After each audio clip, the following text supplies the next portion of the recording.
Welcome to CozySideAudio, where every story pulls you deeper. If you like the thrill, the mystery, and the chase, like, share, and subscribe before the next clue disappears. CozySideAudio presents Roamnce in the Inventory Closet. Chapter 1, 3 p.m. Mizue Takao always knew it was exactly 3 p.m. without ever glancing at the clock. Her body told her. Not in an elegant, spiritual way, more like a slow-motion collapse that began somewhere behind her sternum and spread outward like a sigh gone rotten. A familiar weight settled over her chest at the same time every single day, as if some invisible office deity had appointed her the keeper of the afternoon breakdown. At 2:59, she could still pretend she was fine. At 3 o'clock, the facade cracked. The office hummed with its usual fluorescent misery. It wasn't the worst place to work in the world, probably not even in the neighborhood, but it had a way of chipping at her sanity, grain by grain. Conversations layered over each other like mismatched wallpaper, sales calls, gossip, the rhythmic tapping of keyboards, the occasional burst of laughter that sounded forced. Everything felt too bright, too loud, too close. Today, the spreadsheets on her screen seemed to blur at the edges, resisting her attempts to make sense of them. Her supervisor had dropped another assignment on her desk 10 minutes ago with a cheerful, "It'll be quick," which was supervisor speak for, "This will take you the rest of the week and ruin at least one of your evenings." She inhaled once, twice, shallow breaths that did nothing. 3 p.m. Here we go again. Mizue stood up quietly, smoothing down the wrinkles in her modest navy skirt. No one looked up. No one ever did. She was a background character in this office. Someone people recognized but didn't pay enough attention to remember anything about, except maybe that she always had the neatest handwriting in the meeting notes. She grabbed a stack of random papers to make her exit seem purposeful. Then she walked toward the back hallway, past the copier, past the emergency exit she sometimes fantasized about using, and finally reached it. The supply closet. Technically, it wasn't even a full closet, more of a small storage room that had been half forgotten by the office at large. The light bulb flickered. The mop bucket in the corner smelled faintly of lemon disinfectant. Boxes of printer paper towered precariously. An old fax machine sat on a shelf like a retired soldier who refused to die. To Mizue, it was sanctuary. She slipped inside, closed the door, and exhaled with a shaky sound that wasn't quite a sob yet. The dimness wrapped around her like a blanket, muffling the world outside. It was the only place she allowed herself to unravel. The only place she didn't have to force her voice to be steady or her face to be polite. She pressed her forehead against a box labeled A4 paper do not overorder, although someone obviously had, because there were at least 15 identical boxes stacked around it. "Why did I take this job?" she whispered, the words breaking apart. "Why am I even here?" Her voice trembled, then cracked open into a low, frustrated groan. She tried to swallow it back, failed, and let out a tiny, pathetic scream, the kind one does into a pillow. Except here, the pillow was a cardboard box. The scream bounced silently inside her chest, not loud enough for anyone outside to hear. She'd tested that the first week she started using the closet. Then the tears came. Not dramatic, cinematic tears, just quiet, persistent ones that leaked down her cheeks no matter how many times she wiped them. "This is so stupid," she muttered. "Why can't I be normal? Why can't I just handle things like everybody else?" She sat on a box of shredded paper, hugging her knees, allowing herself exactly 7 minutes. She always limited her breakdowns. Any longer, and she feared she'd melt into a puddle on the linoleum floor and never reassemble. Time blurred until her breathing slowed again, soft and uneven. She glanced upward, speaking to the ceiling tiles as if they might answer. "You know, this would be easier if you gave me one single break," she whispered to whatever cosmic force oversaw her afternoons. "Just one day without falling apart would be nice." She sniffled, fished a tissue from her skirt pocket already crumpled from being preemptively carried and dabbed at her eyes. When she finally felt a little lighter, she reached for the doorknob. And the doorknob turned on its own. Mizue froze. The door creaked open. A man stood in the doorway holding a small cardboard box filled with binder clips, sticky notes, and correction tape. His dark hair fell slightly into his eyes, and he had the expression of someone who'd walked into the wrong room at a stranger's house party. For a moment, the two of them just stared at each other. Mizue's heart plummeted to her toes. Her eyes were still puffy. Oh God, she hadn't checked her reflection and she was sitting on shredded paper like a feral pigeon. The stranger blinked once, then twice, then said very softly, "Oh, sorry?" His voice didn't carry any judgment, only surprise and a gentle, slightly confused politeness. Mizue scrambled to stand, nearly tripping on the box she'd been sitting on. "I'm so sorry. I'll leave." The man shook his head in a panicked flutter. No. I should be the one apologizing. I didn't know anyone was in here." He stepped backward, almost tripping over his own feet, his face warming with embarrassment. Mizue felt her soul preparing to evaporate out of sheer humiliation. He started retreating, but paused in the doorway. I can pretend I didn't see anything," he offered, voice uncertain. "If that helps." She covered her face with both hands. "Please do." He nodded once, solemnly, like they'd just formed a pact of mutual discomfort. Then he left. The door clicked shut behind him. Mizue stood in the dim closet, heart still racing, mind replaying the encounter on a loop. She didn't recognize him. Maybe he'd transferred from another department. Maybe he was a temporary hire. Maybe he was some kind of ghost in business casual attire sent to punish her for using an office closet as a therapy booth. "Oh no," she whispered, sinking back down. He saw everything. He definitely saw everything. She stayed there another full minute, letting the embarrassment burn through her veins like fever. When she finally forced herself to return to her desk, she scanned the office for him. He wasn't at any of the nearby workstations. She spotted the box of supplies he'd been carrying now sitting on a counter near the printers, so he had to be somewhere close. But she didn't dare look too hard. The rest of the afternoon passed in a fog. Every time she remembered the moment her puffy eyes, the startled look on his face, her pathetic scramble, she cringed so hard her shoulders rose like scared cats.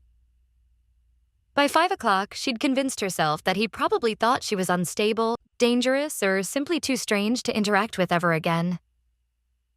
When she finally went home that night and collapsed into her futon, she stared at the ceiling and groaned.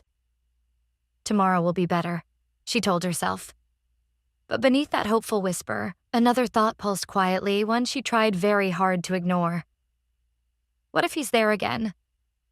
What if the closet isn't mine anymore?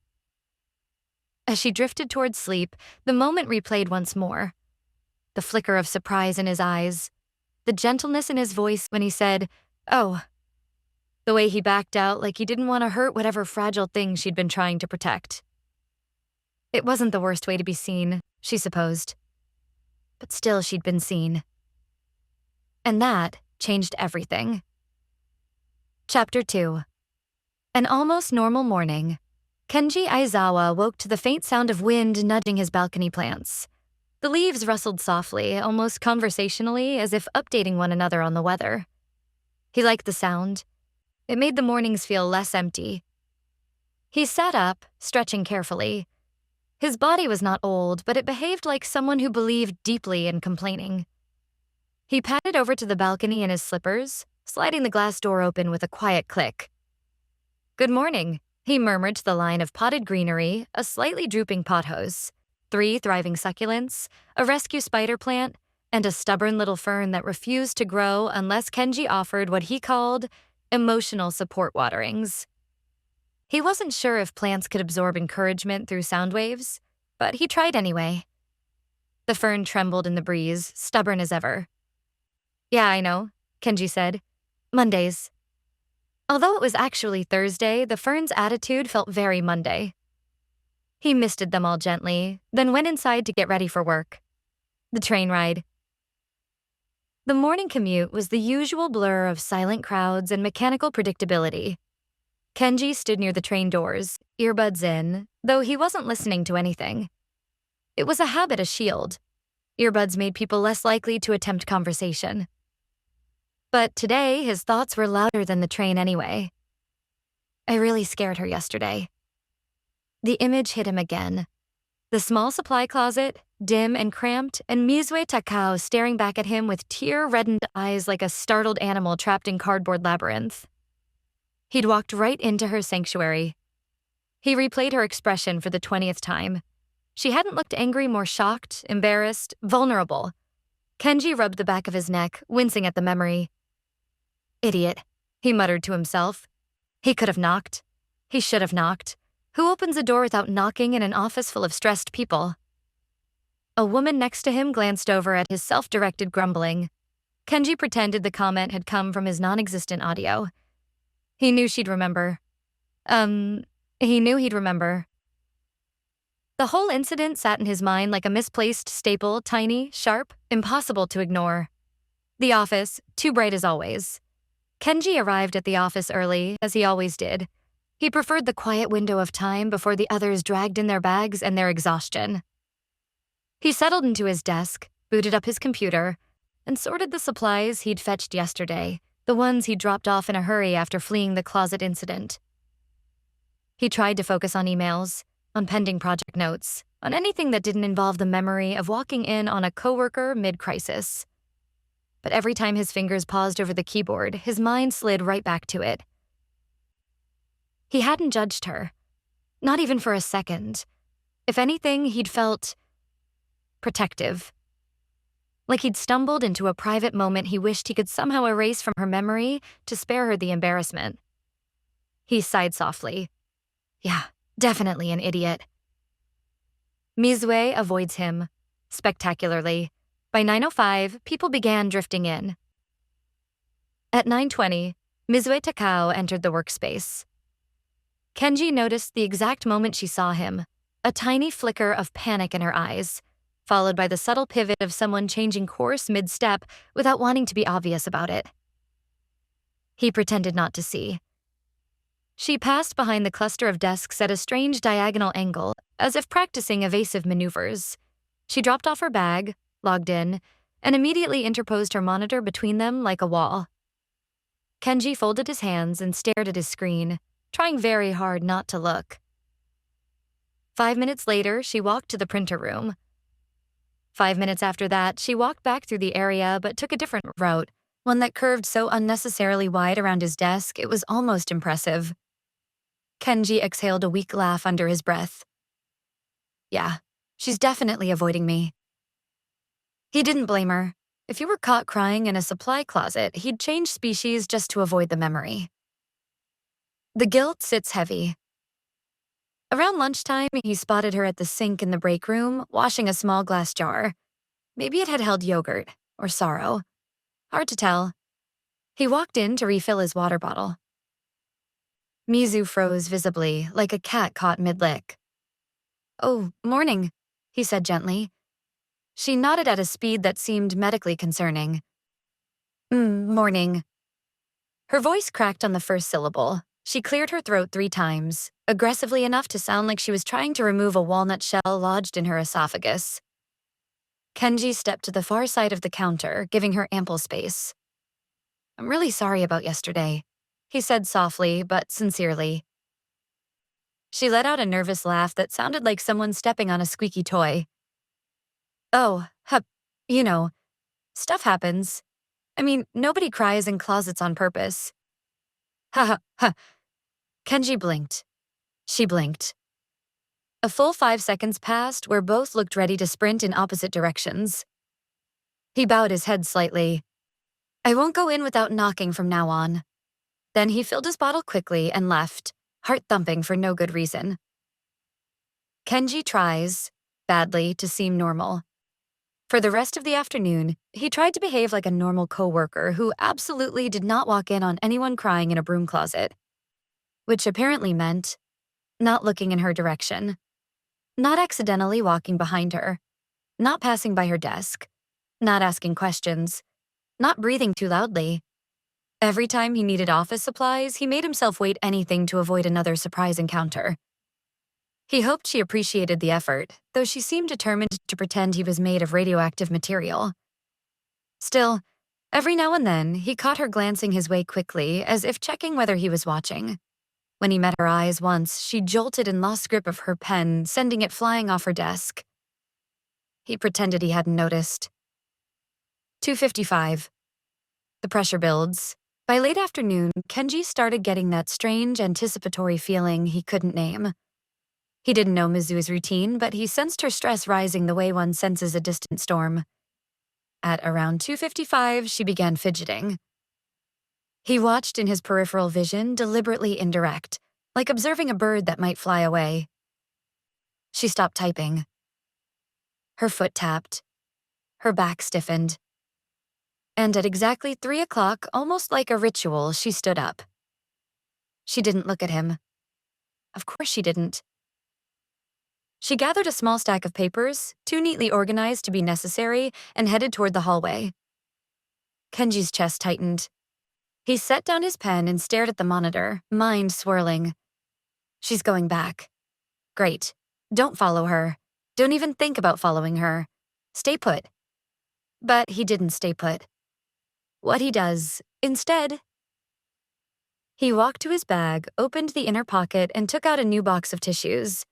He always kept spare supplies, a habit from growing up with siblings who caught colds like it was a sport. On a small yellow sticky note, he wrote, "You were here first.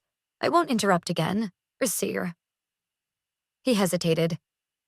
Would this make things worse? Would she think he was pitying her? He hovered there for a long moment, debating. Then he remembered how small and fragile she looked yesterday, how desperately she'd tried to gather herself in the dim little room. He exhaled. This isn't for me. It's for her. He walked quietly toward the closet, timing his steps so he wouldn't run into her.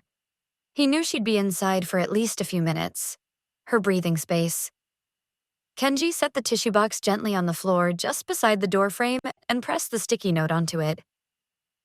Then he left, walking quickly back to his desk before she emerged. He didn't look back. 3:07, Mizue returns. Kenji heard her footsteps returning before he saw her. He stared down at the spreadsheets on his screen, pretending they held more interest than they actually did, but he listened. Not intentionally, but helplessly. Her chair creaked as she sat back down. She didn't speak to him. He didn't expect her to. But he felt a shift in the air, like something warm and hesitant had bloomed in the tension between them. A soft, barely audible exhale drifted from her direction. He didn't turn around. He didn't dare. He typed. He retyped. He stared at numbers that made no sense. Mizue's reaction, unseen. He imagined her standing there in the closet again, noticing the tissues, bending down, reading the note. Maybe she'd frown, maybe she'd smile, maybe she'd just stare at it in confusion. He wondered what her face looked like at that moment, whether the lines of stress had eased or hardened. He tried not to think about it, failed immediately, and ended up thinking about it for the next hour. Closing time. When 5 o'clock approached and people began packing up, Kenji took his time organizing his desk. He wasn't avoiding her. At least he told himself he wasn't. He just didn't want to create another awkward run-in. But when he finally stood to leave, he found her already waiting near the elevators with a few other coworkers. Their eyes met for half a second. She didn't look away this time. She gave him a small, shy nod, not a full thank you, but something like the outline of one. Kenji felt warm. Ridiculously warm. He nodded back. That night, as he watered his plants again, because the fern always wanted emotional waterings after work, he replayed that tiny nod in his mind like it was meaningful. Maybe it wasn't. Maybe it was just politeness.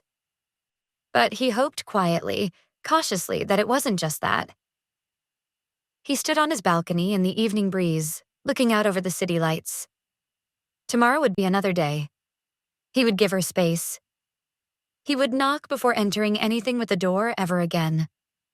But a part of him, the small, selfish part he rarely acknowledged, hoped she'd return to the closet at 3 o'clock. And maybe someday, she might not be afraid to look at him again. Chapter 3. Not interrupting, but not leaving. 3 o'clock glows on Mizue Takao's monitor like a warning light. Or a countdown. Or a promise. Depends on the day. Today it feels like all three at once. She pushes her chair back quietly. She has perfected that stealth movement, the nobody look at me, nobody ask me for anything glide, and slips out of her row of desks. The hum of office chatter fades as she heads down the side hallway toward the supply closet. Her throat already feels tight. Her shoulders already feel too high. She just needs a few minutes. Just a few. When she reaches the door, she rests her hand on the knob, breathes once, and opens it. Inside. Shelves, boxes, the familiar faint detergent smell, and blessed solitude. She steps in, closes the door, leans back against it, and lets the frustration unspool from her mouth in a whisper that becomes a groan that becomes something between a sigh and a strangled yelp. Why is everyone sending last-minute requests today? Why is the printer jammed every 40 minutes? Why does my supervisor think ASAP means right now, Mizue, not later? And why? She presses the heel of her hands to her eyes. Why did I agree to help with that report when I'm already drowning? She lets her head thunk softly against the door. Then a quiet noise comes from the other side. A shuffle. Then a frozen silence. Her own breath catches. She turns the knob, cracks the door open, and there, hovering in the hallway like someone who walked into the wrong movie, is Kenji Aizawa. His eyes go wide. No, sorry. I didn't mean to, I wasn't listening. I swear. I need labels, the red ones. Mizue just stares. Kenji looks like he wants the floor to open up and swallow him. I wasn't trying to interrupt. He rushes out. I came for the labels, but I heard you not like... Heard. I didn't make out anything. I realized you were in there and I panicked because this is clearly your space at this time, and I'm just standing here like an intruder. His hands are stiff at his sides, his posture stuck between backing away and bowing in apology. Mizue inhales, tries to gather dignity, fails, and then tries a different tactic. Acceptance. If you need something, she says quietly, it's okay. I don't own the closet. Kenji blinks at her like she just spoke a foreign language. You're sure? Yes. I can come in? He asks, still whispering as if respecting the sanctity of the space. Yes. Without ruining anything? Yes, she says again, softer. It's fine. He stands frozen for 2 more seconds before very carefully stepping inside, like he's entering a shrine and closing the door behind him with exaggerated gentleness. Mizue turns away slightly, partly from embarrassment, partly from trying to recapture her frustration venting momentum. But it's gone. Evaporated. Instead, she mutters to herself, this is so embarrassing. I can leave, Kenji blurts. No, she says quickly, and winces at her own volume. No, it's fine. Really. He nods once, unsure. Mizue returns to her usual spot near the stack of outdated desk calendars. She's not crying today. More like compressing into a dense, annoyed pebble. Kenji stands on the opposite side of the closet, back straight, hands clasped like he's trying to minimize his existence. He looks everywhere except directly at her. After about 10 seconds of silence, he whispers, do you want me to pretend I'm not here? That seems impossible. Fair. Silence again. But something about it isn't sharp or uncomfortable. It feels paused. Like both of them are waiting for the world to stop spinning long enough to catch their breath. Mizue finally sighs, rubbing her temples. Sorry you walked in on that. 3rd meltdown of the week. I don't think it counts as a meltdown, Kenji says, still facing a shelf of printer toner. More like healthy venting. Healthy? She snorts into her sleeve. Well, he says, healthier than pretending everything's fine until you accidentally break a stapler in half. Mizue laughs. Actually laughs. She shoots him a glance. You've done that? No comment. She laughs again, softer, and the closet shifts, just slightly, into something warmer. Kenji relaxes by 1 millimeter, maybe 2. He glances over, finally meeting her eyes. So, this is your place? Mizue shrugs. Kind of. It wasn't planned. I just needed somewhere to decompress without judgment. Or witnesses. Sorry, he says quickly. I became a witness. You didn't mean to. And you're not the worst possible person to accidentally overhear me losing my mind. Kenji's eyebrows rise. That's the nicest thing anyone said to me all week. Well, the week isn't over. Don't give me hope, he deadpans.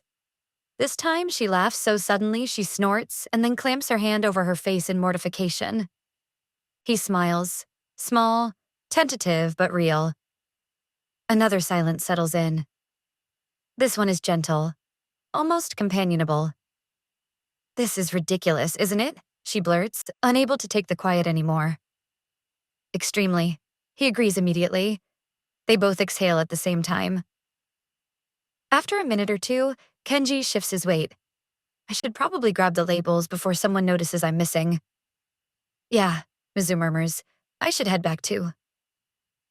They move at the same time, then both do an awkward sidestep to avoid colliding in the narrow doorway. Mizue holds the door open for him. Kenji tries to wave her through first. They get tangled in silent politeness and embarrassment before finally managing to exit. In the hallway, he pauses. Mizue? He says softly. She faces him, heart thudding stupidly for no reason. Yeah? He scratches his cheek, eyes flicking down and away. Thanks for not kicking me out. She smiles, small but real. Thanks for not making it weird. He nods, relieved. See you around? Yeah, see you. He walks off, clutching the pack of red labels like a lifeline. Mizue watches him disappear around the corner and lets out a breath she didn't know she was holding. Something shifted. Tiny, but undeniable. The closet wasn't just her hiding spot today. For the first time, someone else stepped inside and the world didn't fall apart. If anything, it got a little easier. Chapter 4. First real conversation in the dark. The office lights flicker once. Then again. Mizue pauses mid-typing, her fingers hovering above the keyboard. A low murmur sweeps through the office as people glance up from their screens. Not again, someone groans. A beat later, the fluorescent ceiling strips give one last timid buzz and go dark. Gasps. A few annoyed shouts. The sound of someone bumping into a desk. Emergency backup lighting hums on in the hallways, but the side corridors remain dim, shadows long and soft. Mizue closes her laptop, exhales, and stands. She isn't thinking about the supply closet. Not consciously. But her feet know the path like muscle memory. Down the hallway. Past the copy machines. Left turn at the emergency exit sign. By the time she reaches the closet door, she's already tugging out a shaky breath. The blackout buzzing in her ears mixes strangely with the buzzing under her skin. The stress, the frustration, the exhaustion waiting to burst. She slips inside. It's pitch black. The emergency lights don't reach this room. No windows, no cracks of daylight. Just layers of inky dark so deep she can barely see her hand when she raises it. Oddly enough, it feels comforting. A small bubble away from everything. She presses her back against the door and lets out a quiet sound. Something like relief. Something like a whine. Her eyes start adjusting, but only barely. The shapes around her remain vague shadows. Shelves, boxes, piles of printer paper. And then, footsteps in the hallway. Slow. Uncertain. She tenses, suddenly aware that if Kenji, or anyone, opened this door, she'd be caught in a void doing her best impression of a wilted plant. The steps stop right outside. And then the door opens a crack. A silhouette fills the doorway, backlit by the faint glow of the hallway. Ah, sorry, I didn't realize anyone. Kenji's voice. He steps inside before realizing she's already in there. Then the door closes behind him. accidentally, and the two of them are plunged back into complete darkness. They both freeze. Mizue begins, voice small. I swear I wasn't trying to intrude again. Kenji blurts out, hands raised as if she can see them. I didn't want to walk around the office holding a flashlight like a lost cave explorer. So I came to get one from the closet, but I didn't know you were… It's okay, she says softly. The darkness steals the sharp edges of her embarrassment. Her voice feels safer here. Really, you didn't interrupt anything important. He slowly lowers his hands.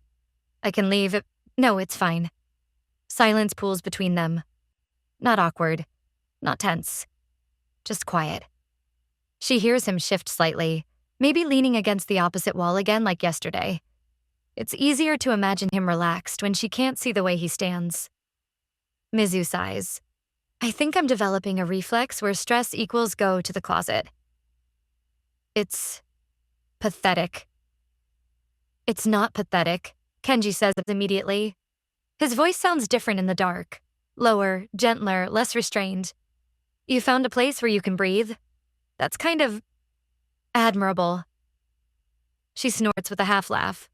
Admirable? You mean pathetic but in a poetic way? I don't use the word poetic lightly, he deadpans. Kenji. What, you brought it up? She hides her face in her hands, even though he can't see her. You're impossible. Another pause. Then, can I ask something? Kenji says, voice tentative. Sure. Why here? Not… He hesitates. Not the bathroom, or outside, or anywhere less cramped. Mizue chews her lip, thinking, the dark makes honesty feel easier, like truths can't recoil on her if they're not witnessed. I don't know, she murmurs. Something about small spaces feels… safe. Like everything is contained. Like I don't need to take up more space than I can handle. Kenji is quiet for a few moments. Yeah, he finally says. I get that. You do? A soft exhale. Sometimes I wish I could just vanish for 10 minutes a day. Not disappear dramatically, not run away. Just pause. Step out of being observed. Stop pretending like I know what I'm doing. Mizue's breath catches. She never imagined Kenji, calm, quiet Kenji, would say something like that. Kenji, you don't seem like someone who pretends. He gives a quiet laugh. Everyone pretends. Some people are just better at making it look effortless. She listens to the slight tremor under his words. He's not joking. Not fully. What about you? He asks suddenly. Do you feel like you're pretending too? Mizue leans her head back against the shelves behind her. All the time. Every day. I feel like there's a version of me everyone expects. Mizue, the reliable one. Mizue who handles it. Mizue who's always on top of things. And then there's the actual me. The one who hides in closets to avoid falling apart in front of people. He breathes out softly. That sounds really lonely. It is. The darkness swallows her confession without judgment. She hears him shift again, the soft rustle of clothing. You know, Kenji says quietly, you don't have to vanish alone. What do you mean? There's a hesitation, the kind that feels like he's choosing his words very carefully. If disappearing for 10 minutes helps, you can do it here, with someone else vanishing too. Her heart squeezes. You mean you? Yeah. Her voice comes out as a whisper, instinctive and sincere. You can. Here. The silence that follows feels different, not empty, but full. Something blooms in it. Something small, soft, tentative. A shared invisibility. A shared pause. She can almost feel him smiling, even if she can't see it. After a few minutes, Kenji shifts again, sounding reluctant. I should probably grab that flashlight. Yeah, Mizue murmurs, equally reluctant. But neither of them move. Not right away. Something has changed. Something quiet and warm and real. And when they finally do leave the closet, pushing open the door into the dim hallway glow, their shoulders brush lightly. Neither apologizes. Neither pretends it didn't happen. and neither of them feels quite as alone as they had an hour ago. Chapter 5. Snacks, Tissues, and a Terrible Joke. At 2:58 p.m., Mizue is staring at the corner of her computer screen again. The clock. Always the clock. 2 minutes. Her heart thumps harder than it should for something so mundane, or not mundane, or whatever this thing between her and Kenji is. She still doesn't have the vocabulary for it. She stands before she can talk herself out of it, trying not to look like she's rushing. Just walking briskly, definitely not excited, absolutely not anticipating anything at all. Right. When she turns into the side hallway, the familiar quiet wraps around her. She reaches the closet door, lifts her hand, and freezes. It's ajar. Not open. Not fully closed either. Just slightly nudged, like an invitation. Her fingers push gently, and she peeks inside. Kenji Aizawa is standing against the far wall, holding a convenience store bag like a peace offering. "Oh," he says softly when he sees her. Hi." Mizue steps in instinctively, then closes the door behind her. The room seems to exhale around them. "You're early?" she says. "I didn't want to interrupt again," he replies. "So I figured if I got here first, maybe you wouldn't have to worry about bumping into me." She blinks. That's the opposite of interrupting. He looks down at the bag in his hands. "I brought snacks." She stares. He hesitates, almost flinches. "Is that weird?" "No," she says quickly. "No, it's really thoughtful." He relaxes 1 millimeter. "I wasn't sure what you liked, so I got a few things." He pulls them out one by one like a nervous magician. Mini melon pan, chocolate-covered almonds, 2 small packets of salted senbei, and tissues. Not the office brand tissues. Good ones, soft ones. Mizue tries very, very hard not to melt into a puddle.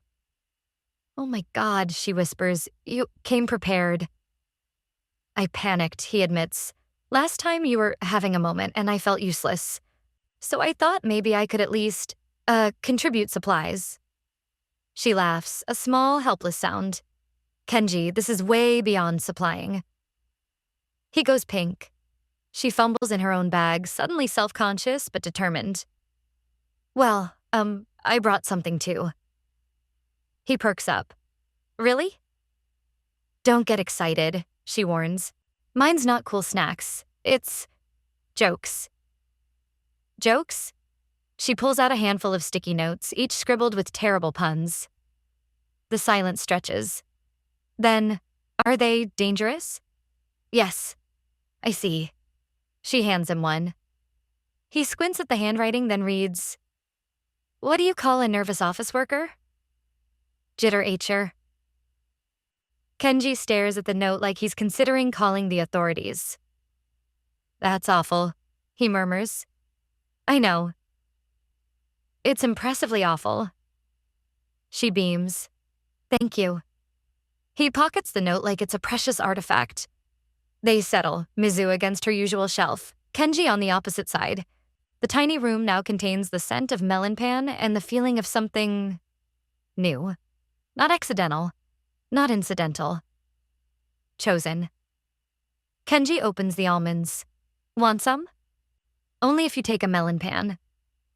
He tears open the package obediently. "Trade?" "Trade." They swap treats midair like 2 kids exchanging treasures behind a teacher's back. For a few minutes, they just nibble in silence. It's the comfortable kind. Warm, steady, unhurried. Then Kenji speaks. "I don't really talk like this," he admits. "Not to anyone." She tilts her head. "Like what?" "Honestly." She swallows a bite of senbei that suddenly feels too dry. "You're always quiet outside of here," she says. "But in here, I don't know. You feel different, but in a good way." He nods slowly. "Same for you." "What do you mean?" "You don't look overwhelmed in here," he says softly. You look like someone who finally gets a moment to breathe. Her chest tightens. Not painfully, just deeply. She tries to laugh it off. That's because you're not judging me. I'm not capable of judging you. She blinks. That's not true. You judged my joke. His lips twitch. I judged the joke, not the person. She feels the warmth run all the way to her ears. Kenji looks at his hands. Can I ask something? Sure. Why do you need this? The closet, the venting, the space to crumble. His voice isn't prying, just curious, gentle. Mizue inhales, slow and shaky. Family, she says finally. They expect a lot. Perfect grades, perfect manners, perfect reliability. I learned early that cracking under pressure was unacceptable. Kenji is silent, but not in the way that makes her self-conscious. More like he's holding her words carefully. She continues, surprising even herself. I thought if I could just become indispensable, then no one would be disappointed. But instead I just feel tired. All the time. Mizue, he whispers. She shifts, turning the question back to him. What about you? Why does the closet help you? He hesitates, then breathes out. I grew up quiet, he says, not in a peaceful way. More like, if I made noise, it caused trouble. So I learned to shrink myself, to stay small, to not take up space. Mizue's throat burns. She wants to reach for him. She doesn't. Not yet. He continues, voice soft. Spaces like this, small, enclosed, they feel safe, predictable. I know where the walls are. I know nothing loud can get in. Weird, she murmurs, that we ended up using it for the same thing.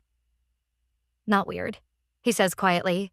Just human. Their eyes meet across the shadows, and something shifts again. Not dramatic, not explosive, but undeniable. Mizue reaches into her bag again, pulls out another sticky note, and hands it over. Kenji reads it. A broken pencil is pointless. He snorts, actually snorts, and the sound echoes beautifully in the cramped room. Okay, he says, shaking his head. That one was good bad. Thank you. He tucks it into his pocket with the first one. I'm keeping all of these. You don't have to. I want to. Her heart stumbles. He sets the snack bag aside, folds his arms loosely, and says, almost shyly, I look forward to this more than anything else in my day. Mizue's breath catches. She doesn't speak for a moment, then very softly, me too. It's weird, isn't it? Kenji smiles, small, genuine, a little helpless. The best things usually are. They stay in the closet longer than they should. And when they finally leave, the hallway feels too big, the lights too bright, the world too fast. But they walk out carrying something new between them, something warm, fragile, intentional. Something like the beginning of a ritual. Something like the beginning of a bond. Something like the beginning of a story neither of them knows how to name yet. Chapter 6. Outside the closet is harder. The morning after their snack sharing, joke trading breakthrough, Mizue Takao walked into the office with her heart doing that strange hummingbird flutter. It wasn't anxiety, not the sharp, chest-tightening kind that usually marked her mornings, but something warmer and wobblier that made everything feel just slightly brighter. Which was strange, considering she was about to step into fluorescent lighting, stale coffee fumes, and a stack of emails that would almost definitely make her question every life choice she'd ever made. But still, she felt a little lifted. Because she knew that when 3 p.m. came around, she wasn't going to be alone. She tried not to smile too much as she passed the break area. That would be suspicious. People didn't smile at 8:15 a.m. Not here. Not sober. And definitely not because of a supply closet. She walked to her desk, powered on her computer, and repeated her mantra 3 times. Be normal, be completely normal. Across the office divider, Kenji Aizawa sat down at his own desk. Mizue froze mid-chair scoot. He was looking at his monitor, focused, serene. as if he hadn't spent the previous day sharing snacks in a supply closet with her, like it was the most natural thing in the world. But then, just for a second, he nodded once in her direction, subtle enough that only someone actively waiting for it would have noticed. Her heart did something stupid-like, and her brain short-circuited. She nodded back. Too fast. Too many times. She probably looked like she had a twitch. Kenji blinked at her, confused but polite. Then he looked back at his screen. Mizue collapsed into her chair and shoved her face into her hands. Okay, she whispered to herself. Outside the closet is definitely harder. Around mid-morning, Mizue was trying to refill the office's shared stapler, which should have been a 30-second task but had somehow become a personal vendetta, when she heard footsteps approach. Mizue? Kenji's voice was quiet, hesitant, his usual tone, but this time it seemed to carry a subtle undercurrent of trying to talk to her in the daylight, in public, without the reassurance of a tiny enclosed space. She snapped to attention too quickly, almost flinging the stapler. Oh, Kenji. Hi. Hello, good morning, afternoon. Late morning, nearly afternoon, which is, fine, totally fine. He stared at her. She stared back. A beat passed. Then Kenji said softly, You okay? Yes, she said, voice cracking like she was lying to airport security. Why wouldn't you mean yes? Perfectly okay. I am the definition of okay. Me and okay are synonyms. She swallowed her own words. He watched her with that mildly concerned expression she recognized from the closet, the one that said, I'm not judging you, but I also think you might be unwell. She forced a deep breath. Sorry, I just didn't sleep well. He nodded, accepting the excuse, or perhaps just choosing not to pry. I wanted to say, he began. Mizu's brain supplied a dozen possibilities all at once. He wants to quit the closet idea. He changed his mind. He thinks it's weird now. He regrets the snacks. He regrets seeing you cry. He regrets everything. She braced herself. I liked the sticky note joke, he said awkwardly. Mizu blinked. Oh, it was terrible, he added quickly. She laughed. Thank you, that's the goal. Another small moment passed, the kind that felt like it wanted to turn intimate, but couldn't. Not in this brightly lit, too quiet office with people walking around and printers screeching like exhausted geese. Kenji shifted his weight. Anyway, I should get back to... Yeah, she said too quickly. Totally, go, yes, sorry. He nodded goodbye. She nodded back. They both stepped aside in the same direction at the same time, then froze. Then stepped the other way. Then froze again. Oh my God, Mizu whispered. Kenji murmured. Right. Finally, she gestured frantically. You go first. He walked off with a polite half-bow as if excusing himself from a social dance he didn't remember learning. Mizu exhaled. Why was it so much easier to talk to him when surrounded by mops? The rest of the morning passed in a blur of minor disasters. A deadline changed. A client demanded revisions that made no sense. Someone left a passive-aggressive comment in the group chat that Mizu assumed was definitely about her, until she reread it later and realized it wasn't about anyone at all. The coworker had simply been in a mood. At 1:50 p.m., Mizue saw Kenji walk to the water dispenser. She immediately ducked behind her monitor.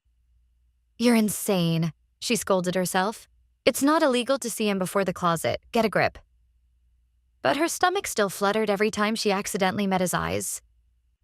By 2:40 p.m., she was glancing at the clock every 30 seconds. By 2:55 p.m., her palms were sweating.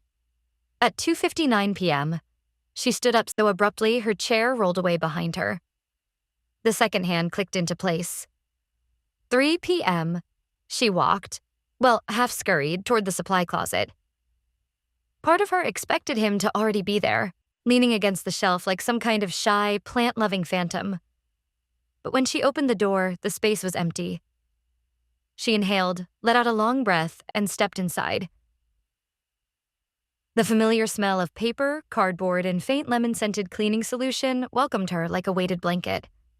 She closed the door behind her, exhaling the tension she'd been holding since breakfast. God, she muttered. Okay. Everything is, kind of a mess. She didn't scream today. Didn't cry. Just paced a little, rubbed her temples, muttered to herself about deadlines and confusing instructions, and coworkers who didn't know how to attach files properly. 3 minutes passed. Then the doorknob turned. She froze. The door creaked open an inch. Kenji's voice drifted in, tentative. Mizue? I need glue sticks, and maybe tape? She cleared her throat. Oh, yeah, come in. I mean, you can. I don't own the closet. There was a tiny pause, a breath, a soft sound that might have been relief. Then he stepped in, closing the door behind him carefully, as if afraid of shattering the fragile understanding that had grown between them. The closet felt smaller today. Or maybe that was just her heartbeat. He didn't move past the threshold at first, hovering like he wasn't sure how close he was allowed to be. Mizue was standing on the opposite side, pretending to reorganize the pens, which was unnecessary because they already were organized. She was just doing something with her hands so she wouldn't fidget her way straight into the floor. Sorry if I'm interrupting, Kenji said quietly. You're not, she replied. Really, if you need something, it's okay. I mean it. He nodded once and stepped fully inside. His presence shifted the air. He wasn't imposing, but there was something steady about him, something grounding. He looked around, then moved to the opposite wall, mirroring her distance. He didn't speak. She didn't either. But the silence wasn't uncomfortable. It felt shared. Mizue let out a soft breath and said, Honestly, I'm mid-frustration vent. You're welcome to witness the chaos. He huffed a quiet laugh. I'll stay out of the way. She made an exaggerated gesture toward the mop in the corner. Welcome to my emotional sanctuary. He leaned against the shelving, eyes kind. It's surprisingly nice in here. She snorted. Ridiculous, isn't it? He nodded. Extremely. They both laughed. Just a little, just enough. Something shifted again, subtle but unmistakable, like a door opening somewhere deeper than the one they'd just closed behind them. They stood together in the closet for only another minute or two, the calm weaving itself between them like a soft thread. Then Kenji straightened. I should get back. Right, she said softly. Me too. They stepped out one after the other, careful not to brush too close, but not fleeing either. When Mizue returned to her desk, she felt lighter, not because the closet had erased her stress, but because she didn't feel alone in it anymore. Kenji glanced over once, just once, and she caught the faintest hint of a smile. She smiled back. Quietly, secretly. Their ritual wasn't official yet, but it was forming. And outside the closet, despite the awkwardness, the nerves, the strange, hesitant steps, they were learning how to exist around each other. Maybe even how to exist for each other. The day moved on. But something in the air had undeniably changed. Chapter 7, The Late Night Return. By 7:42 p.m., the office was nearly empty. The overhead lights had switched into their automatic, half-dim evening mode, painting the cubicles in a tired, yellowish haze. The cleaning crew rattled somewhere down the hall. Most employees had long since escaped, eager to leave behind the spreadsheets, deadlines, and passive-aggressive chats that defined their weekdays. Mizue Takao remained. Not because she wanted to, but because her manager had picked the exact worst moment to send her a message that still echoed in her skull. We'll discuss this in the morning. Please redo the entire draft. Redo the entire draft. Hours of work dismissed with a single line. She sat at her desk staring at the screen long after she'd finished reading the message, her eyes stinging in a way she was trying very, very hard to ignore. By the time she forced herself to save her work, shut down her computer, and collect her things. It was already fully dark outside. Her reflection in the glossy window looked as tired as she felt. Rumpled hair, red nose, shoulders slumped like she'd been carrying office stress on her back for years, not hours. She grabbed her bag, stood up, and walked. Automatically. Aimlessly. Her feet took her somewhere before her mind even connected the dots. She stopped in front of the supply closet. Her fingers hovered over the doorknob. A quiet whisper in her head said, "Just go home. Don't be weird. Don't rely on the closet like some kind of tragic raccoon." But she didn't move away. She wasn't ready to go home. Not yet. Not like this. With frustration stuck in her throat, tears threatening again, and the echo of her manager's clipped tone still bouncing around her ribs. So she turned the knob and slipped inside. The door shut behind her with a soft click, sealing her in the familiar darkness. She let out a long breath, one that trembled at the end. Great, she muttered to herself. Crying in the closet, again. On brand, Mizue, very on brand. And then the tears came. Not loud, not dramatic. Just quiet, exhausted crying. The kind that felt like it had been waiting for hours for permission. She pressed her palms to her eyes. "I'm so tired," she whispered to no one. "I'm so tired of feeling like I'm one mistake away from getting fired, or disappointing someone, or falling apart." Her voice cracked, and the crack broke her fully. She sat on the little stool in the corner, hugging her knees, letting herself unravel in the one place that didn't judge her. Minutes passed. She couldn't tell how many. Her breathing was steadier now, though still shaky. She wiped her face with a paper towel, wincing at the scratchy texture. She was thinking, half deliriously, Kenji would have remembered to restock tissues. He's thoughtful like that. When a sudden knock jolted her upright. Mizue gasped, choking on air. Her heart shot into her throat. A quiet voice filtered through the door. Careful. Gentle. "Mizue?" Her breath vanished completely. That voice, soft, low, familiar, was the last thing she expected to hear at this hour. She scrambled to her feet, nearly knocking over the step stool. "Or Kenji? What? Why? Are you still here?" There was a very Kenji-like pause, half apology, half caution. "I forgot my USB drive," he said after a moment. "I think, maybe. And when I saw the light still on at your desk, I thought—" He didn't finish the thought. He didn't have to. Mizue squeezed her eyes shut. Her face was still streaked with tears. Her nose was definitely red. She probably looked like a soggy dumpling. Worst timing ever. "I'm fine," she blurted. "Really, totally fine." There was another pause. Then, softly, "Can I come in?" Her brain screamed no, because she was embarrassed, because this was supposed to be her private meltdown space, because she didn't want him seeing her like this again. But her heart, her exhausted, aching heart, whispered something else. So she didn't answer with words. She just stepped away from the door. Kenji took that as permission. The door opened slowly. His silhouette appeared in the dimness, the soft, calm shape she'd come to rely on without realizing it. He stepped inside and closed the door behind him with the same quiet gentleness he always used. When he turned toward her and finally took her in, her red eyes, her trembling hands, her attempt to look composed, his expression changed subtly. Not pity, not awkwardness. Something like concern threaded with understanding. "Mizue," he said softly, "were you crying?" She let out a breath that was half scoff, half sob. "What gave it away?" He stepped closer, but not too close, leaving space, giving her the choice. "Do you want to talk about it?" His voice was steady in the dimness, warm, anchoring.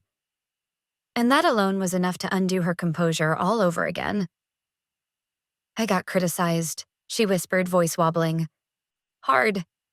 And I know it's part of the job, and I know I should deal with it like a normal adult, but I feel like I'm failing at everything lately." He didn't interrupt, didn't contradict her feelings, didn't offer empty, "you'll be okay," optimism. He just listened, the way he always did in this tiny space. She sniffed loudly, wincing at herself. Sorry, I'm a mess. You shouldn't have to. Mizue, he said, gentle but firm. Stop apologizing. She blinked at him. Please sit, he added. She sat. Automatically, tiredly. Kenji sat down beside her on the floor, close enough that their shoulders were nearly touching, but still giving her a fragment of space. You're not failing, he said quietly. You're overwhelmed. Those are different things. She swallowed hard. It feels the same. I know. She stared at the floor. Why do I cry so easily? It's so embarrassing. People always say strong people keep it together, but I cry over everything. Kenji hesitated. Then he said something she wasn't expecting. Something that hit so deeply it almost physically hurt. Mizue, he murmured, you're the strongest person I know. She jerked her head up. What? No, I'm literally crying in a supply closet. He shook his head, meeting her gaze with sincerity she'd never seen this clearly before. Strong people cry the most, he said simply. Didn't you know? Her breath caught. He continued, voice softer now. If you didn't care this much, if you didn't try so hard, you wouldn't feel anything at all. The fact that you do, that's strength, not weakness. Her throat tightened. Her eyes burned. Kenji, she whispered, why are you so kind to me? Because you deserve kindness, he answered without hesitation. Something warm bloomed in Mizu's chest, slow, spreading, impossible to ignore. Something that wasn't just comfort or gratitude. Something deeper. She looked at him. Really looked at him. Kenji was trying very hard not to stare back, his cheeks faintly pink even in the low light. His hands were folded as if he didn't know what to do with them. His hair was slightly messy, like he'd run his fingers through it while thinking. He looked tired too, but present. Entirely present. The closet had never felt smaller. Or safer. Thank you, she said quietly. I don't know what I'd do without this place. Without you. She didn't say it. She didn't have to. Kenji's shoulders softened as if he'd heard it anyway. They stayed like that, for minutes, maybe longer, breathing the same faintly dusty air, sharing a silence that wasn't empty at all. Finally, Kenji broke it. Do you want me to walk you out? She hesitated, then nodded. When they stood, his hand brushed hers, lightly, accidentally, but neither of them pulled away immediately. They walked out together. And even though nothing official had changed, something had changed. Something real, something warm, something unmistakably romantic. The closet door clicked shut behind them. But their connection didn't. Chapter 8. The secret is almost out. By the time Thursday rolled around, Mizue had convinced herself she was imagining things. People weren't staring. She wasn't being weird. Everything was normal. Except it wasn't. Not even close. Because she'd started noticing the glances, the ones coworkers shot her whenever she and Kenji were in the same vicinity. Quick, curious, whispery. At first she brushed them off. But then it escalated. It started with a passing comment from a coworker in the break room. You and Aizawa-san have been working together more lately, huh? Which was technically true. If working together meant disappearing at the exact same time every day into a supply closet to eat snacks and talk about life. Mizue had choked on her tea so hard she nearly inhaled the tea bag. Then there was the time Kenji stopped by her desk to drop off a memo her printer had mangled, and a pair of interns started whispering behind their monitor partitions. She pretended not to hear.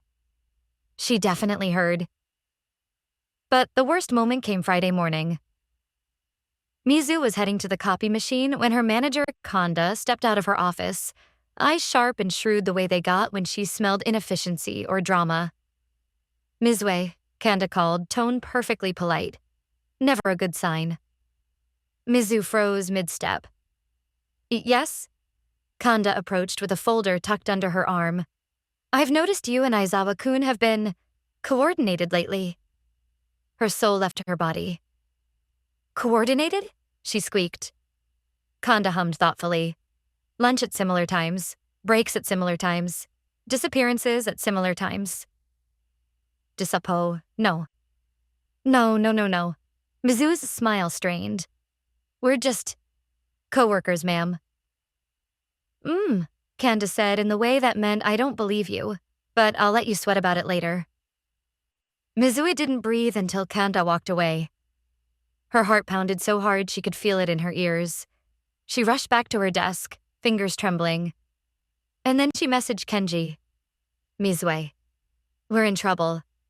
Mizue. Hide, become invisible, fake your death. Something. Kenji? What happened? Mizu. Kanda noticed our synchronized disappearing acts. She suspects something. Not sure what something, but something. Kenji. I see. Mizue. Why are you typing like a calm person? Kenji. I'm mildly concerned. Mizue. Mildly? He didn't reply after that, probably because he was working like a responsible adult, but Mizue spent the entire morning drowning in anxiety until the clock's hands betrayed her again. 2:57 p.m. She tapped her foot. 2:58 p.m. Her heart picked up pace. 2:59 p.m. Her stomach twisted. 3 p.m. She stood. But this time wasn't like all the other times. This time she hesitated in the hall, staring at the closet door as if it had transformed into a danger zone. What if someone saw them going in again? What if rumors spread? What if Kanda thought they were slacking off? What if Mizue? She jumped so hard she nearly kicked the door. Kenji was standing a few steps behind her, expression calm but concern flickering in his eyes. Oh God, she muttered. You scared me. Sorry, he said softly. I didn't want to startle you. I just noticed you didn't go in. She looked at the door again. Her palms were sweaty. Someone might notice, she whispered. What if they think we're sneaking around? Or doing something inappropriate? Or... She trailed off, mortified. What if they think we're dating? Kenji blinked. His ears went pink. That would be... He started, then stopped. Cleared his throat. That would be an incorrect assumption. Her chest tightened painfully. Right, obviously. He stepped closer, lowering his voice. We don't have to go in if it makes you nervous. But it didn't make her nervous. Not the closet. Not him. The world outside did. The pressure. The watchful eyes. The possibility of ruining something fragile and important because this place, this ritual, felt too private to risk exposure. She forced a smile. Maybe it's better if we skip today. Kenji's brows furrowed. Skip? Just for a little, she added quickly, until people stop being weird. He hesitated. And then, carefully, he said, I was actually going to suggest something similar. Her breath caught. Oh, she said, trying to sound normal, casual, unbothered. To avoid suspicion, right? Yes, he replied. She nodded. He nodded. Silence expanded between them, stretching thin like a rubber band ready to snap. Then Mizu heard herself asking, unable to stop the words. Do you not need this anymore? Kenji's eyes widened. That's not it. Because you look really relieved, she whispered, hating how raw her voice sounded. Mizue, I'm not relieved. I just don't want you to get in trouble because of me. No one's blaming you. They might, he insisted softly. You're already under a lot of pressure. If rumors start... I can handle rumors, she said. He frowned. You said you were panicking. That's because I don't want anyone thinking badly of you. The words shot out before she could stop them. Kenji froze. Oh, he said quietly.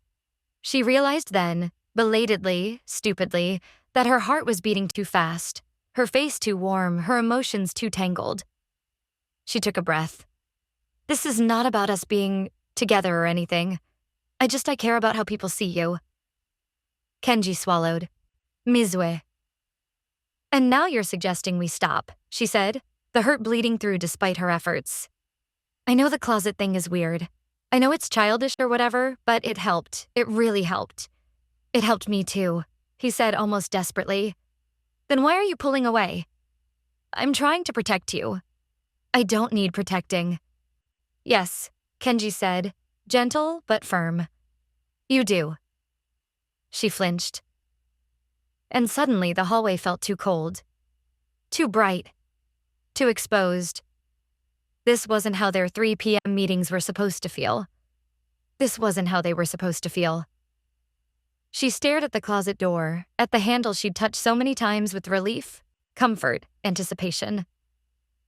Now she couldn't open it. Kenji stepped forward. Mizue, please, don't misunderstand. I'm not leaving. I'm just trying to think responsibly. And I'm trying not to feel like I'm losing the one place I can breathe. The words ruptured out of her. She slapped a hand over her mouth, horrified she'd said them out loud. Kenji's expression broke, softened into something like pain. Mizue, he said again, softer than ever. But she couldn't do it. Not right then. Not with the ache so fresh and sharp. I need to get back to work, she whispered, already turning away. Kenji didn't follow. He didn't grab her arm. He didn't argue. He just stood there, watching her walk away. The space between them, the literal few feet of hallway, felt suddenly vast. And the closet behind them felt changed. Unsteady. No longer purely theirs. Something fragile had cracked. And neither knew how to put it back yet. Chapter 9. The breaking point. By mid-afternoon, Mizue can feel something inside her fraying. It's small at first, slipping a spreadsheet formula, forgetting what someone just asked her, but each mistake piles on top of the last until her heartbeat is too loud in her ears. She takes a steadying breath. It doesn't help. She tells herself she just needs a minute. Just the closet. Just the familiar quiet where no one expects her to smile or perform or be okay. So she walks there. Quick, quiet steps, eyes fixed on the floor so no one stops her. Her hands tremble when she reaches the door. She opens it. Empty. Her breath catches in her throat. She knew Kenji might not be here. He's been avoiding the closet completely since their argument. But the sight of the vacant space makes her knees weaken. The stillness feels colder than it should, like something's missing from the air. Her chest tightens hard. She steps inside anyway and closes the door behind her, sinking down before her legs give out. She presses her palms to the floor, trying to breathe the way she's read about. Slow in, slow out. But it's not working. Her vision flickers at the edges. She feels abandoned, stupid for relying on something she didn't realize mattered so much until it was gone. For a moment, she wonders if she should never have let Kenji in at all. Maybe it was easier when she was the only one in this strange ritual. At least then she couldn't lose anything. By the time she gets herself steady enough to stand and leave, her eyes are red despite her best effort to hide it. She opens the door and nearly runs into Kenji. He freezes, like he's been caught in the act of caring too much. Mizue, he breathes, the color draining from his face. Are you okay? She looks away. I'm fine. She isn't, and he sees it instantly. His voice turns soft.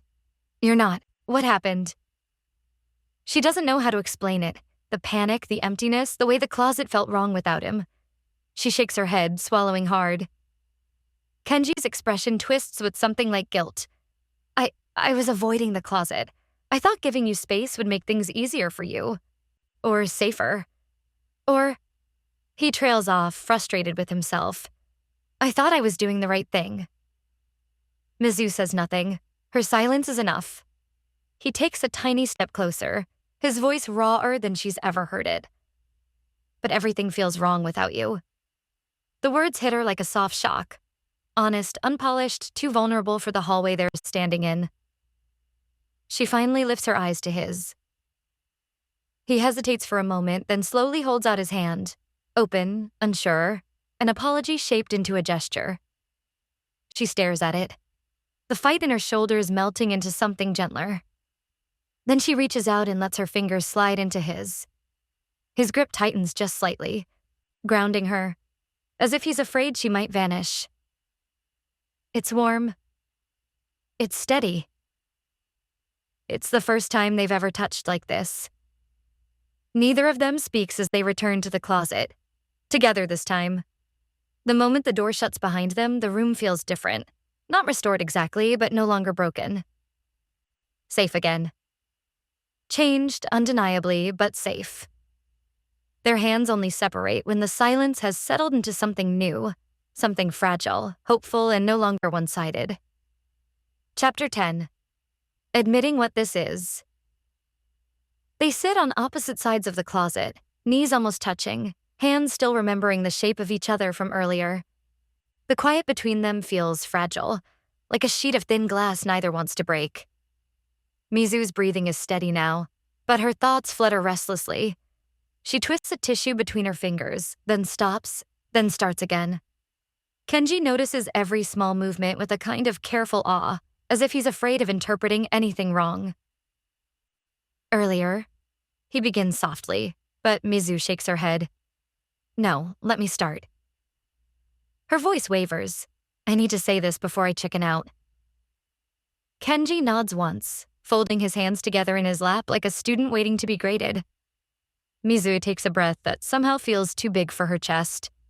I don't think this is just stress relief anymore, she says, eyes lowered. At least, not for me. The tissue in her hand crumples. Kenji doesn't move right away. When he finally speaks, it comes out in a quiet rush, as if he's been holding the words back for years. I've liked you for a long time, he admits. I just didn't think I was allowed to. Mizue's head snaps up. The closet is dim, but she can still see how red his ears are, how he looks slightly mortified by his own honesty. Her chest warms, painfully and beautifully. Allowed? She echoes. You were dealing with so much, he says, and I didn't want to take advantage of the one space you felt safe. Or make you uncomfortable. Or misinterpret the whole thing. Or, Kenji, she interrupts gently. You didn't misinterpret anything. That makes him go very still. They sit like that for a moment, breathing the same tight, charged air, until Mizue shifts closer, inch by inch. She's not sure who leans in first after that.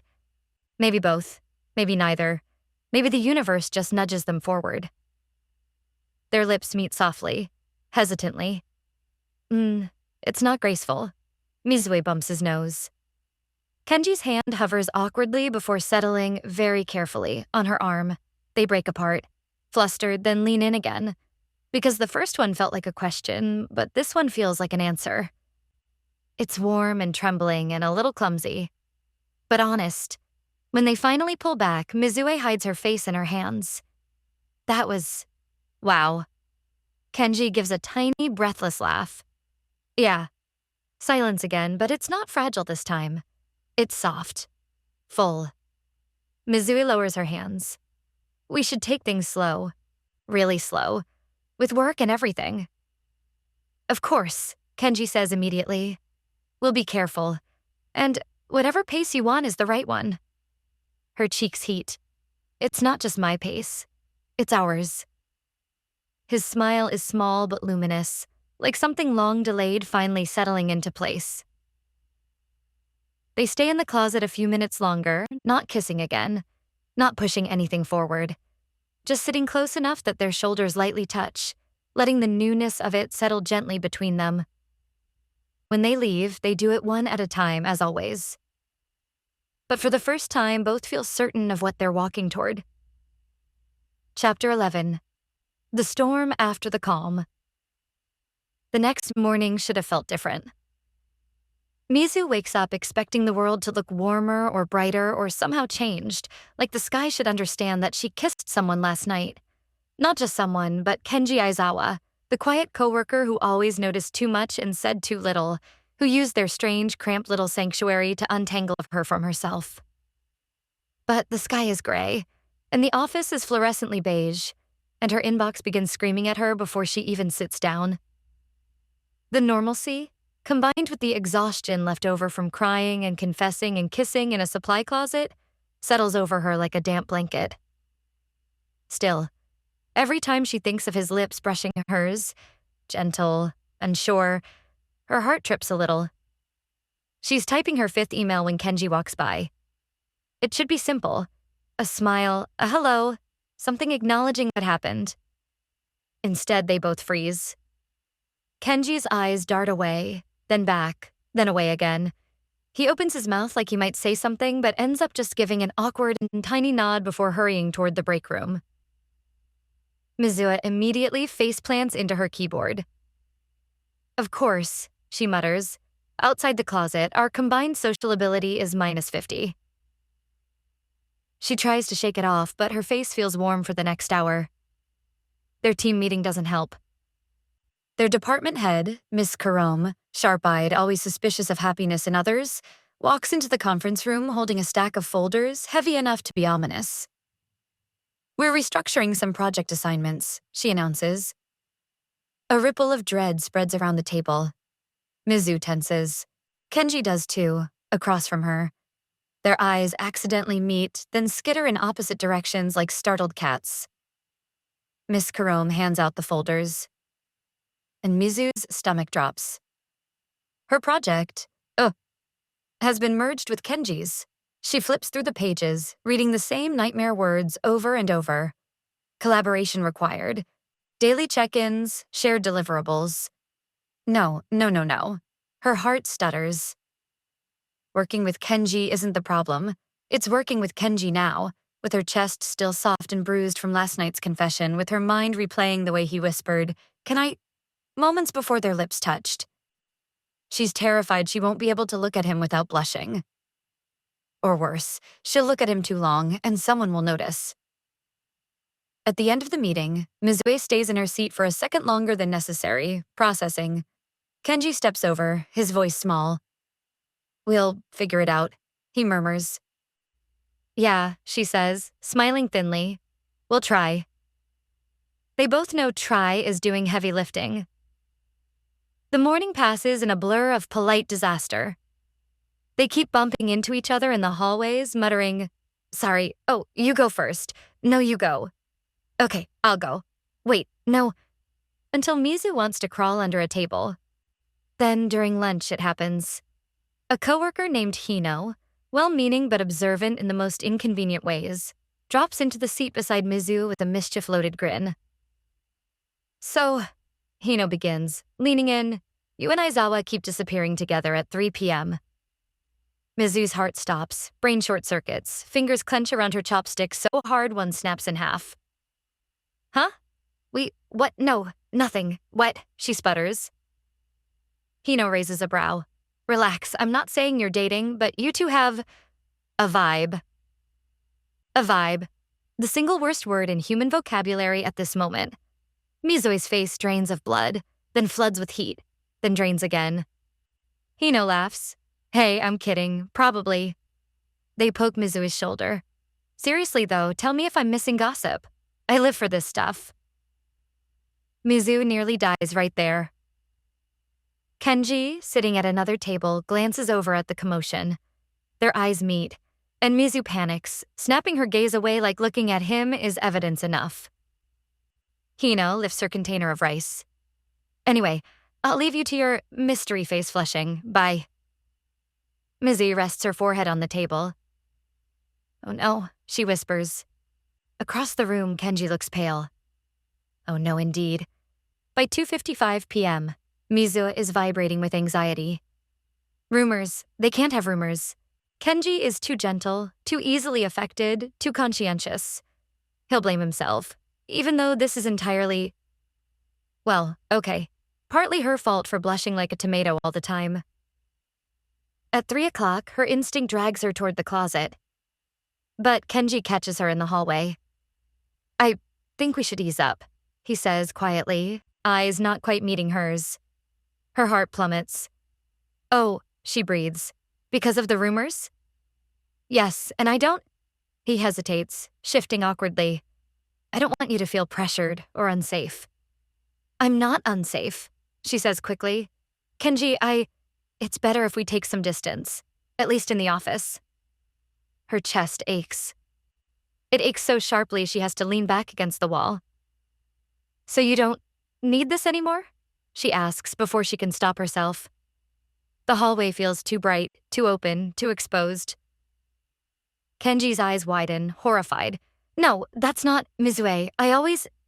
He stops, swallowing hard. That's not what I meant. But the words have already hit her. Already rooted. She forces a nod, eyes down. Right, of course. Distance. Sure, that makes sense. Mizue? I'm late for a call, she manages, stepping past him even though she isn't. She doesn't go to the closet. Neither does he. At 3 p.m., the supply closet stays dark and empty for the first time in weeks. The loss echoes. Later, Mizue sits at her desk, fingers trembling over the keyboard. Nothing feels steady. Everything is stretched thin, a wire pulled too tight. Her thoughts repeat in a hopeless loop. He doesn't need this. He doesn't need me. Of course he doesn't. Why would he? She blinks back tears she absolutely cannot afford. Nearby, Kenji stands at the copier, pretending to read a document he hasn't turned in 5 minutes. His shoulders are hunched, posture stiff with self-reproach. Neither looks at the other. Neither breathes quite right. They both pretend they aren't unraveling. Evening settles in. The office begins to empty. Kenji gathers his bags slowly, staring at the darkened hallway leading toward the supply closet. He doesn't move toward it. He doesn't see Mizue quietly approaching behind him, clutching a stack of papers she forgot to file because her brain stopped functioning at noon. Their eyes meet again. This time, neither looks away. But neither speaks. Something tender and terrified flickers between them, too faint to resolve, too strong to ignore. The storm has arrived. The calm is gone, and neither knows how to step out of this new, complicated darkness without losing the fragile, beautiful thing they've just begun. Chapter 12, Opening the Door. The office feels different the next day. Not lighter, not heavier, just suspended, like everything is waiting to see what Mizue and Kenji will do now that the cracks in their secret have spread far enough to let in other people's questions. Mizue barely sleeps the night before. Her thoughts loop endlessly. We can't keep hiding. We can't let rumors ruin this. We can't pretend nothing is happening. We can't lose each other. By morning, her nerves feel like frayed wires sparking under her skin. Kenji must feel it too. His eyes are shadowed, his steps slower. When he reaches his desk, he hesitates before sitting, as if contemplating some decisive action. Then he turns toward Mizue. Can we talk somewhere private? He asks softly. She panics for half a second, old instinct, and then steels herself. Not the closet. He nods. Not the closet. They slip into a vacant meeting room. For a moment, neither speaks. Then Kenji takes a breath. I'm sorry, he says, about yesterday. I thought I was protecting you, but it hurt you instead, didn't it? Her throat tightens. I didn't want distance, she admits. I wanted clarity. I didn't want to feel like we were doing something wrong just by caring about each other. He nods slowly. You're right. We shouldn't hide like we're ashamed. Mizue fiddles with the cap of a dry erase marker. So, what do we do? Kenji looks at her with quiet resolve. We talk to HR. Her stomach drops. HR, are you sure? What if this makes everything worse? Kenji shakes his head. Not talking is what makes things worse. Rumors are already starting. I want us to be clear and responsible, not secretive and scared. She lets out a shaky breath. He holds out his hand, not touching hers, but offering it. Together? Her fingers slip into his. Together, she says. HR is awkward, painfully awkward, but not disastrous. The HR rep, Mr. Akeno, is polite, serious, and clearly accustomed to dealing with far messier interpersonal office disasters than two anxious adults trying to preemptively declare boundaries. So you're saying, Mr. Akeno recaps, peering over his glasses, that you two are close and want to avoid misunderstandings. You are not asking for accommodation, just clarity. Kenji nods. Exactly. Mizue tries not to melt into her chair. The HR rep clears his throat. Then the expectation is simple. Remain professional during work hours. No exclusive disappearances. No perception of favoritism. No, closet meetings. Mizue chokes. Kenji flushes bright pink. We weren't, Mizue stammers. Mr. Aquino raises a hand. Please, I've been in HR for 15 years. Nothing surprises me. Mizue wants to evaporate. Kenji tries to rescue her. We'll respect boundaries. We just want transparency. The HR rep smiles faintly, surprisingly kind. That is more than most employees offer. You're fine. When they leave the office, Mizue has to lean against the wall and exhale all the air she's been hoarding since the meeting began. That was embarrassing, she mumbles. A little bit, Kenji agrees sympathetically. Then he smiles. A real one. Warm, relieved, proud. Thank you, he says quietly, for doing that with me. Mizue's chest softens. Thank you for asking me to. They don't rush back into the old rhythm. In fact, they don't go to the closet at all for a few days. Not out of guilt, not out of avoidance. Just to prove to themselves that whatever they are isn't confined to 4 dim walls and a stack of cleaning supplies. But Mizue still finds herself glancing toward that door every afternoon around 3. And she sees Kenji doing the same. It feels less like a habit and more like a memory tugging gently at them. Outside the closet, they begin learning each other in new ways. Mizue starts therapy, something she's been putting off for years out of fear and exhaustion. Her therapist, a soft-spoken woman with a calm that borders on sorcery, helps her unravel the knots in her anxiety one by one. I want to get better, Mizue confesses during her second session. Not just so I can work better, but so I can live better. When she tells Kenji after work, he beams at her with such quiet pride she feels like her lungs inflate twice their size. That's wonderful, he says. That's really wonderful. Kenji, for his part, starts taking breaks. Actual breaks. Not fake walks to the printer or watering office plants he doesn't own. Real pauses where he steps outside or rests his eyes or drinks water. Mizue catches him doing breathing exercises once and nearly cries from happiness. You used to forget to blink, she says. I still forget sometimes, he admits shyly. One afternoon, after a particularly rough meeting for both of them, they linger by the hallway, exhausted. Kenji begins. Yeah, Mizue answers immediately. They walk to the closet. Not sneaking, not hiding, not slinking around corners like criminals. Just going. When they step inside, the familiar shadows wrap around them like an old friend. The scent of cardboard and old paper is unexpectedly comforting.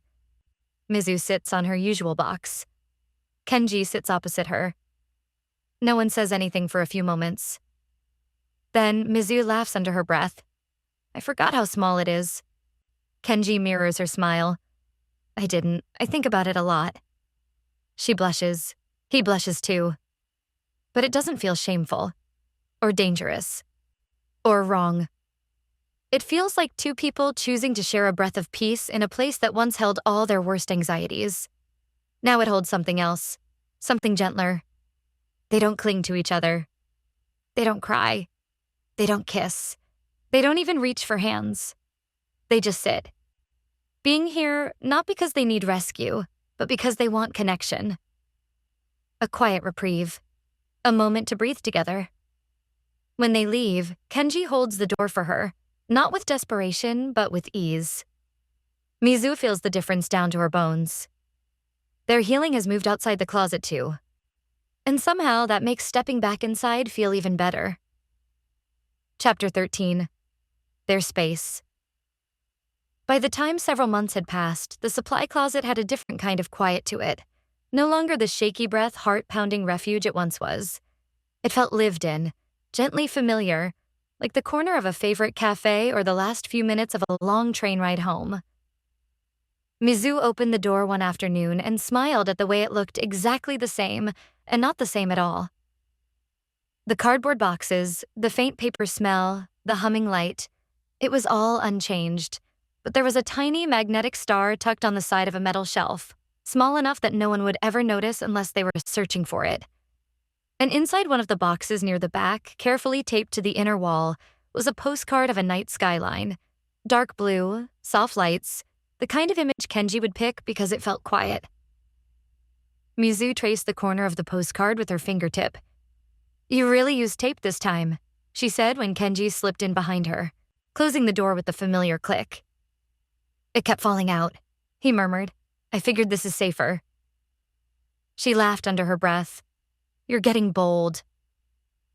"Crafty," he corrected. Deadpan. And she nudged his shoulder. They sat down on their usual stack of boxes, knees leaning in the soft way that happened naturally now. It didn't feel like hiding anymore, just being together in a space that had witnessed all their worst and best moments without judgment. For a while they didn't talk, listening to the distant hum of the office beyond the door. Then Kenji spoke quietly, almost reverently, as if afraid the moment might break. "This place saved us." Mizue turned toward him, eyes warm. "No," she said softly, shaking her head. "We saved each other." He let out a breath like something easing loose inside him. She took his hand without thinking, the movement smooth and unhesitant. His fingers curled around hers, gentle, familiar. Certain? When he leaned in to kiss her, it wasn't the tentative shaking thing it had once been. It was steady. Sure. A soft press that held affection instead of fear. A kind of promise in the way neither of them hurried. The light buzzed quietly overhead. Somewhere down the hall, someone laughed. The world went on as usual. And they stayed there. Two people who had found something unexpected in the smallest, dimmest room of their office. Mizue rested her head lightly against his shoulder, and Kenji tilted his toward her, the fit easy now. They ended up laughing over nothing. Something about the crooked placement of the star. Something about how they used to freeze at every approaching footstep. Their laughter was low but unrestrained, humming through the little room that had once held only silence and stress. When the moment finally settled, they were still sitting on the same boxes, surrounded by the same stacks of paper, in a closet that had somehow become a home. And for the first time, it felt exactly right. Thanks for listening. Stay cozy, and I'll see you in the next story.